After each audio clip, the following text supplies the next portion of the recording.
While the retail public was focused on the price charts, the real decision was made behind closed doors in Basel, Switzerland. The Bank for International Settlements, BIS, the central bank of central banks, has officially passed the final implementation phase of the Basel III endgame rules. This isn't a rumor. It is a regulatory mandate that goes into effect when markets open on Monday. They passed it quietly because they know it changes everything. This new rule forces banks to revalue how they hold gold and silver on their balance sheets. For decades, paper contracts were treated as good as gold. Starting Monday, that lie ends. To understand why this matters, you have to understand bank capital requirements. Before today, banks could hold unallocated gold and silver, paper promises, and count it as a safe asset. The new rule changes the net stable funding ratio, NSFR. It makes holding unallocated paper metal expensive and risky for the bank. It penalizes them for holding shorts. This forces banks to either buy physical metal to back their positions or exit the paper market entirely. They passed this rule to prevent another 2008 crisis, but in doing so, they have lit the fuse for a precious metals explosion. This rule is the death knell for the naked short selling that has suppressed silver for 40 years. JP Morgan and Citi can no longer hold billions in short positions without holding massive amounts of capital against them. It becomes too expensive to manipulate the price. The cost of carry has just skyrocketed. We are already seeing banks unwinding their short positions in the overnight markets to comply with the Monday deadline. This buying pressure is what will drive the price up, not speculation, but regulatory compliance. The most bullish part of this rule change is the reclassification of gold, and by proxy, silver, as a Tier 1 asset. Previously, gold was considered a risky asset like a stock. Now, it is considered risk-free capital, just like cash or treasuries. This incentivizes banks to buy physical metal to strengthen their balance sheets. They are moving from suppressing the price to hoarding the asset. When the banks switch from sellers to buyers, the price floor rises permanently. This explains the liquidity vacuum we saw last week. The banks withdrew their sell orders because they knew this rule was coming. They didn't want to be caught short when the new regulations kicked in. The market halted not because of a glitch, but because the market makers were stepping back to recalibrate their algorithms for the new Basel III reality. The game has changed from suppress the price to secure the asset. Industrial users like Tesla and Samsung are also aware of this rule change. They know that if banks stop selling paper silver, the price will rise to meet physical demand. This is why we are seeing panic buying in the industrial sector. They are trying to lock in supplies before the banking sector sucks up all the available physical inventory to meet their new capital requirements. It is a race between the factories and the banks, and there isn't enough silver for both. China has been compliant with these rules for months. The Shanghai Gold Exchange operates on a fully allocated physical basis. The West is just catching up. This rule change is effectively an admission that the Chinese model, physical, won over the Western model, paper. By passing this rule, Western regulators are aligning with the East. They are admitting that paper derivatives are dangerous and physical metal is the only true safety. Why should you care? Because this rule makes the banking system safer in the long run, but it makes the currency weaker. To buy the gold and silver they need, banks will have to sell dollars and treasuries. This puts downward pressure on the dollar. As gold and silver revalue higher to meet the new Tier 1 standards, the purchasing power of the fiat currency holding them up must fall. The revaluation of gold is the devaluation of the dollar. If you hold an unallocated silver account at a bank, this rule is a danger to you. The bank is incentivized to close your account or convert it to cash because holding your unallocated silver is now a liability for them. We expect to see banks sending letters to clients saying, "We are discontinuing our precious metals program. Here is a check." If you don't hold the physical metal, you're about to be cashed out at the worst possible time. You won't hear about NSFR or Basel III on the nightly news. It is too technical, too boring. But it is the plumbing of the financial system. The media will talk about market volatility, but they won't tell you the root cause.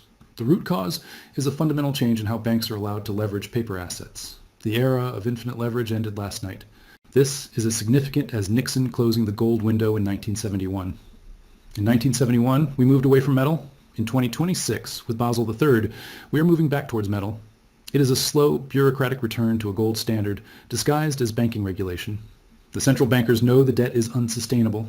They are preparing the lifeboats, and the lifeboats are made of gold and silver. With the banks stepping back from manipulation due to these new costs, true price discovery can finally happen. We might see extreme volatility in the short term as the paper shorts cover, but the long-term trend is set. The price must rise to a level where physical supply meets physical demand without the interference of paper dilution. That price is significantly higher than $85 because banks have to hold more capital, they will lend less money. This rule change will trigger a credit crunch in the general economy. It will be harder to get a mortgage or a business loan starting Monday.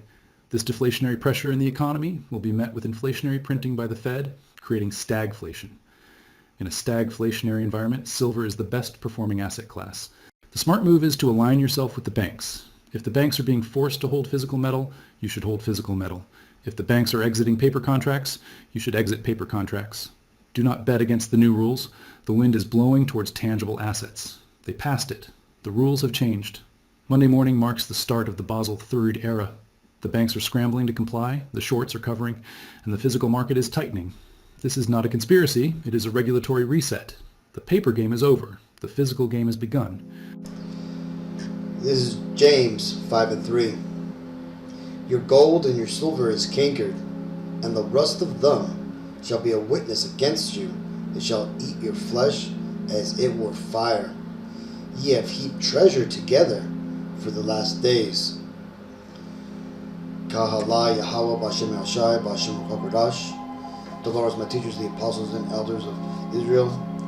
Shalom to the elect who are the house of David reborn again in this generation.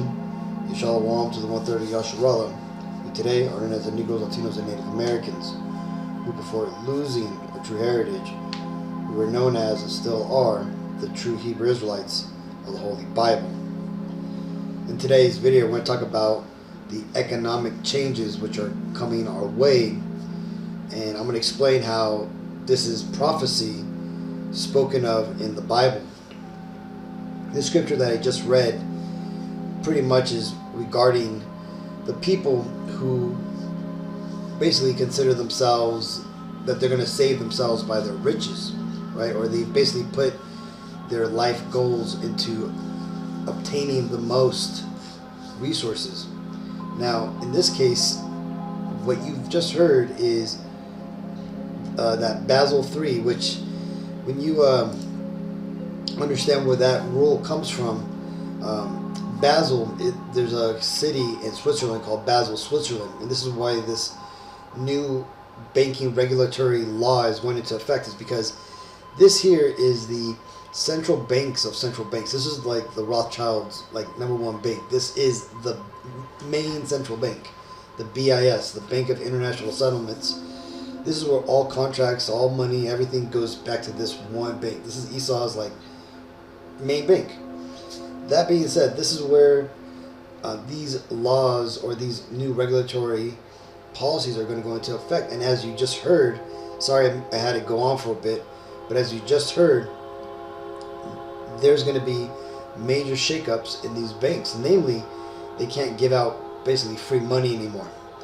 And if you're aware of what the economy has been going through since the 80s, where there's basically just been a devaluation of the dollar, and that's been on purpose because the people who run this bank and basically these Edomites, when I say Edomites, I'm referring to the biblical name of the so-called Caucasian and Israeli races, which they're known as the nation of Edom, right? Well, the globalists, right, the elites, the one percenters, they have it in their mind to bring forward a new world order. And in this new world order, they're going to be ruling the world forever in a dominant fashion, okay?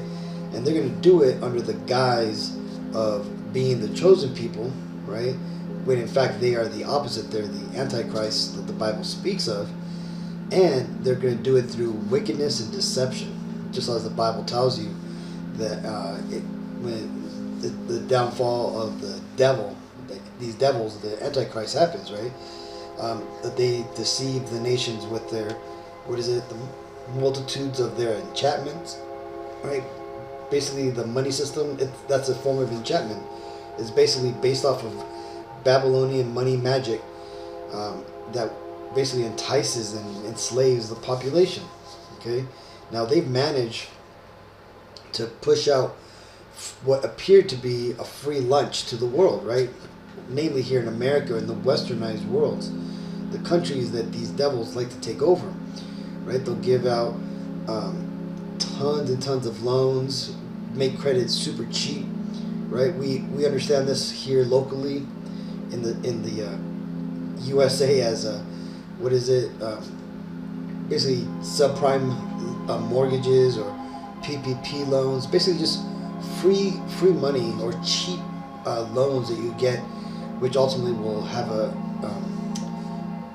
harsh payback, right? High interest, or just debt that doesn't go away, like student loan, for example.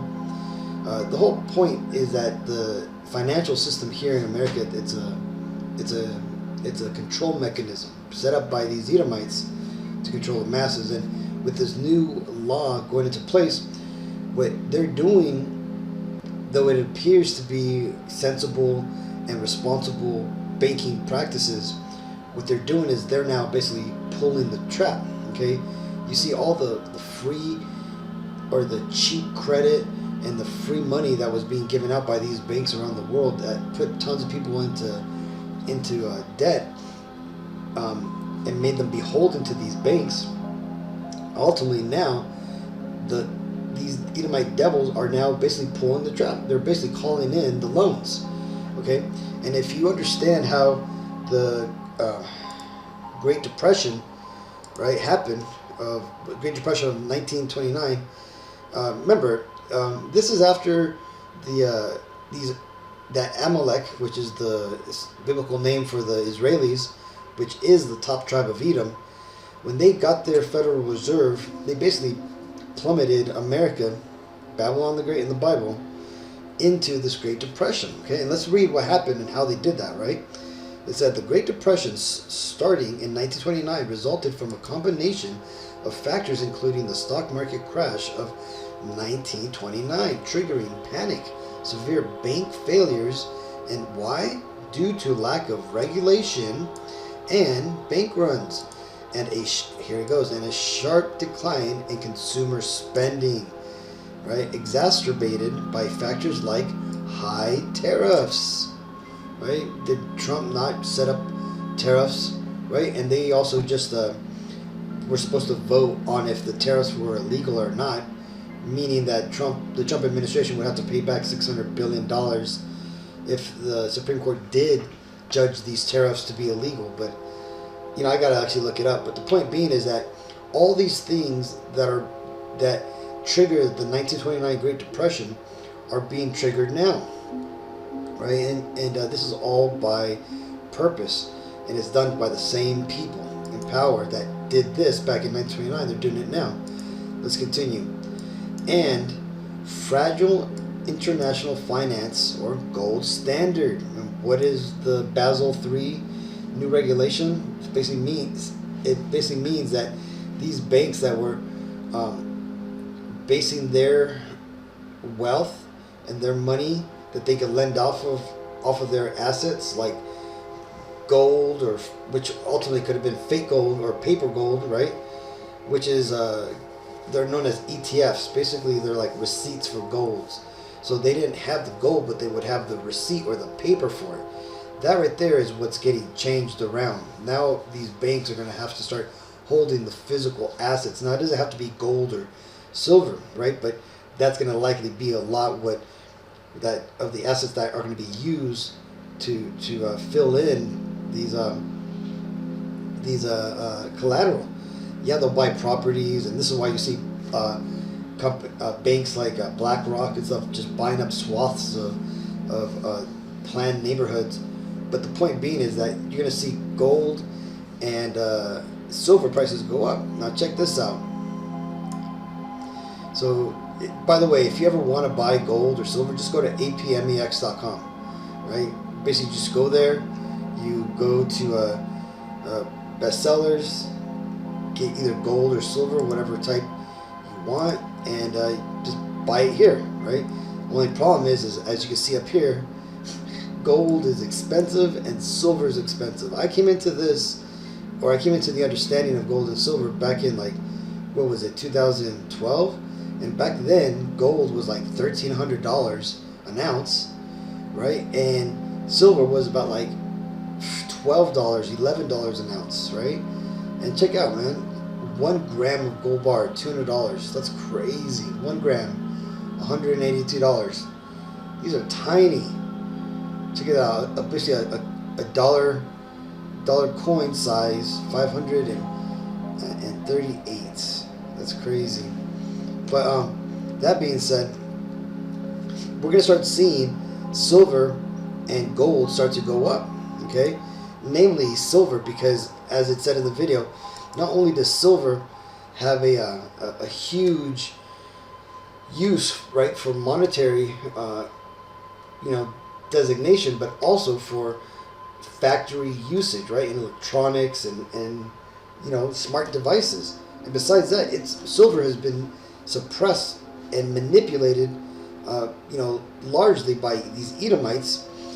But the point being is that this is going to start going up, and because it's going to start going up, what that means is that the dollar is going to go down. And when the dollar goes down, this is going to trigger a lot of things within our economy to be affected. People are going to start losing jobs. People are going to be able to afford certain things because why? Well, what else did that video say?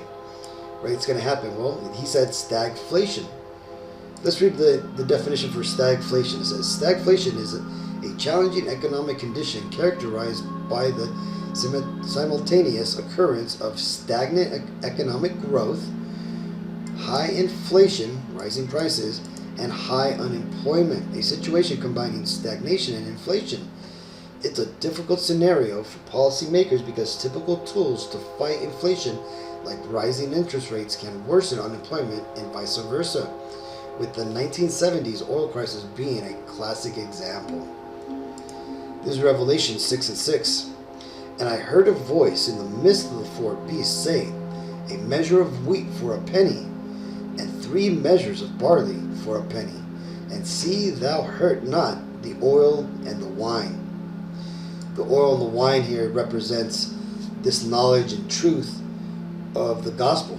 Okay, so there's going to come a time, and this is likely it, that we're living through this time now, and we've been going through this particular prophecy here for a while now, because the economy has just been getting worse and worse, and right now we are about to go into a drastic drop in the economy, especially around April when taxes come in, right?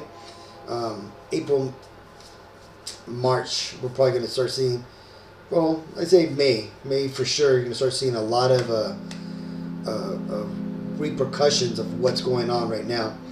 But now that Babylon just got finished with its holiday Christmas, you're going to start seeing reports coming in for how did holiday spending and traveling and how did all those measurements come out. You're going to start, I bet we're going to see that it was a horrible ratings as far as for profits for a lot of these corporations, because people just don't got it right now.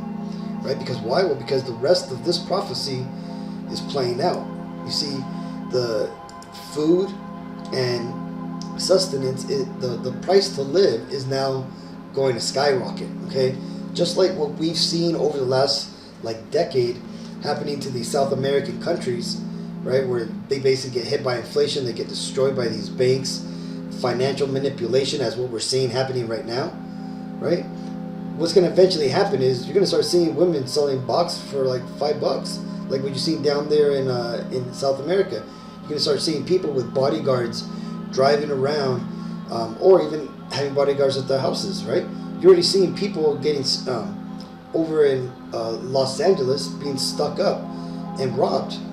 Okay, the whole point is that America is on its way down, and this part where we're seeing the downfall of the economy, not only is it prophesied that that this would happen to Babylon the Great in these end days, but it's also being planned by these devils.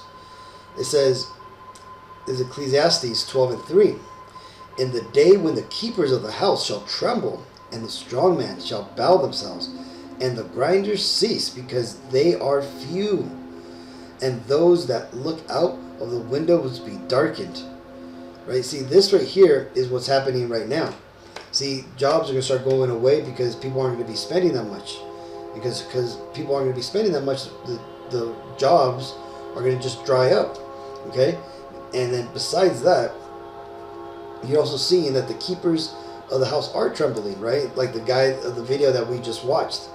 right? Even though he seemed optimistic because of China's rise in this, right? Because again, remember a couple of years ago, you'd see all those signs: we buy gold, we buy silver and stuff, and they're everywhere. Pawn shops, all these tiny shops.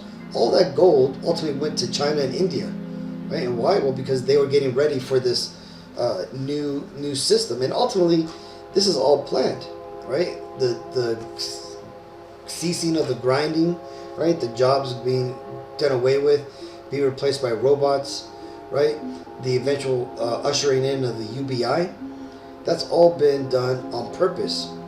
Now, that being said, it's going to lead to this. This is Revelations 13-16. And he causeth all, both small and great, rich and poor, free and bond, to receive a mark in their right hand or in their foreheads, and that no man might buy or sell save he that had the mark, or the name of the beast, or the number of his name. Here is wisdom. Let him that hath understanding count the number of the beast, for it is the number of a man, and his number is 666. This is where 666 comes from. Now, this here is ultimately where all this is going to lead to. Okay, the mark of the beast, which ultimately is going to be, is going to be the implantable RFID chip that's going to go into your hand or your head. And this chip here, what it is, it's not the chip itself, but it's also the act of getting it implanted in you. Okay, there's a law in Exodus that is the law of slaves and masters, right? And if a slave wants to tie himself to his master forever, he has to allow his master to basically pierce him through with an awl, right? Basically an ice pick, right? In this case here, by taking this bioidentification implant, which you'll be able to, biologically identify yourself online, right? Because again, your social credit profile, your digital money, your digital interactions with the government, with businesses, ordering of Uber, ordering of food. We've all seen how they're structuring businesses where if you want to go into these shops to buy, you have to have a phone, and hence you have to have a profile. All that stuff is all going to ultimately be, it's going to require some sort of biological identification, right? And how do you fulfill that? Well, by getting these chips installed into your body. Okay, that's how these devils are going to try to, explain it to the masses, that is, right? They're going to say, oh, you need to have this so we can identify you. This is why they're allowing these Somali Hamite devils to go out there and do massive frauds. And again, that's the only beginning of this. Wait until they get here into California and Atlanta, and they start seeing how much fraud they've allowed to pass, right? And again, that's ultimately all going to be to usher people to this, identifiable, system where you could identify that you're not, scamming the taxpayers. Okay, but what we've just seen, what the guy explained with the passing of Basel III and all these new banking regulations, this is what it all comes to. Okay, but because it just passed this Monday, we're going to start seeing things start to go up. I think within the next couple of months, we'll probably see the price of things go up more, and then this eventually is going to start leading to like you said, harder to get loans, buying things like houses, cars, getting loans for college, and if people are still fucking doing that, but will basically just become a lot harder because there's going to be higher standards. And again, another reason besides Esau wanting to basically pull the plug on all these people in debt, he also ultimately wants to put his system back into order. Again, the dysfunction and the chaos that these devils are creating right now, and over the past couple of decades, it's all for temporary, right? Order out of chaos. That's their motto, right? And what they're doing is that they are going to destroy this old system, and eventually they're going to bring in what they believe is, their new world order. But as it tells us in Job, that the Lord is going to strike them through when they are about to fill their belly, and that that their time is appointed and they can't pass those bounds. So these devils are not going to be able to fulfill their new world order, because the Lord's going to come back with his true world order. And he's going to establish his rule over the world, and basically put us Israelites, Lord willing, with him to co-rule with him. Okay? So either way, okay, I just wanted to share this. Thought it was interesting information.